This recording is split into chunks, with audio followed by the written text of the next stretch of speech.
Hello parents, rainy season వచ్చేసింది. Rains తో పాటు మస్కిటోస్ కూడా. మీ బేబీస్ కి ఏ మస్కిటో రిపెలెంట్స్ వాడాలో కన్ఫ్యూజన్ ఉందా? ఈ వీడియో మీకోసం. హలో ఆల్, నేను doctor Gautami, paediatrician and paediatric intensivist. ఈ వీడియోలో మస్కిటో రిపెలెంట్స్ గురించి తెలుసుకుందాం.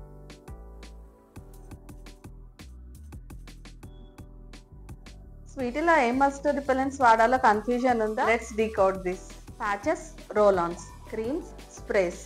ఫామ్ ఏదైనా ingredient important.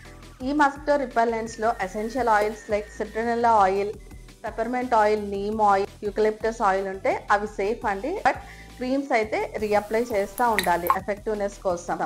And chemicals like DEET and picaridin, ఇవి మెన్షన్ కాన్సన్ట్రేషన్స్ లో effective and safe. More than 2 months బేబీస్లో యూస్ చేయొచ్చు. ఒకవేళ మీ మస్కిటో రిపెల్లెంట్లో ఆయిల్ ఆఫ్ లెమన్ యూకలిప్టస్ అని కానీ పిఎండి అని కానీ ఉంటే అది లెస్ దాన్ 3 years ఓల్డ్ చిల్డ్రన్లో యూస్ చేయకూడదు. అలా కాకుండా ఇంట్లో వాడే liquid vaporisers comparatively safe and effective. But అవి ఉన్న రూమ్స్లోకి పిల్లల్ని తీసుకెళ్లేటప్పుడు మెషిన్ స్విచ్ ఆఫ్ చేయాలి అండ్ రూమ్స్ వెల్ వెంటిలేటెడ్ అయి ఉండాలి. This helps you all. For more parenting tips please follow our page.